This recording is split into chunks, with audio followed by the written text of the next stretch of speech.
গাজায় বেসামরিক নাগরিকদের উপর গণহত্যার জবাবে রোববার ইসরায়েলের দক্ষিণাঞ্চলীয় শহরগুলোতে রকেট হামলার কথা জানিয়েছে হামাস। বার্তা সংস্থা রয়টার্সের প্রতিবেদনে এ তথ্য জানানো হয়েছে।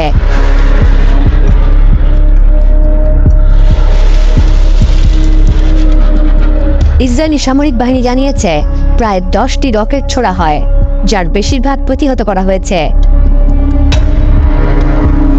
ইসরায়েলের সংবাদ মাধ্যম চ্যানেল 12 দক্ষিণাঞ্চলীয় শহর আশকেলনে হামলার খবর জানিয়েছে। ইসরায়েলি জরুরি বিভাগ জানিয়েছে তারা একজনকে চিকিৎসা দিচ্ছে এবং তাদের বিভিন্ন দল রকেট হামলার স্থানগুলো পরিদর্শনে বের হয়েছে। ইসরায়েলি জরুরি সেবা বিভাগের প্রচারিত ভিডিওতে দেখা গেছে শহরের রাস্তায় ভাঙা গাড়ির জানালা ও ধ্বংসাবশেষ ছড়িয়ে ছিটিয়ে রয়েছে।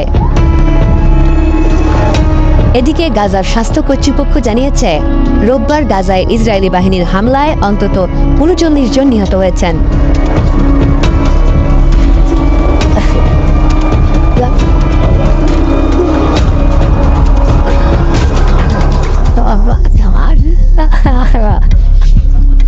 রকেট হামলার পরপরই ইসরায়েলি সামরিক বাহিনী রকেট নিক্ষেপের কথা উল্লেখ করে মধ্য গাজা উপত্যকার দেইর আল বালা শহরের বেশ কয়েকটি জেলার বাসিন্দাদের এলাকা ছেড়ে চলে যাওয়ার নির্দেশ দিয়েছে।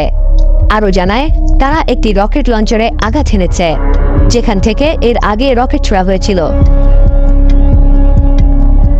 ইসরায়েলের প্রতিরক্ষা মন্ত্রণালয় থেকে জারি করা এক বিবৃতিতে বলা হয়েছে নেতানিয়াহু জোরালো প্রতিক্রিয়া জানানোর নির্দেশ দিয়েছেন এবং হামাসের বিরুদ্ধে ইসরায়েলি সামরিক বাহিনীর তৎপরতা অব্যাহত রাখার অনুমোদন দিয়েছেন। ইসরায়েলের চ্যানেল 12 টেলিভিশন জানিয়েছে গাজা থেকে ছোড়া রকেট হামলায় অন্তত 12 জন সামান্য আহত হন, তাদের চিকিৎসা দেওয়া হয়েছে।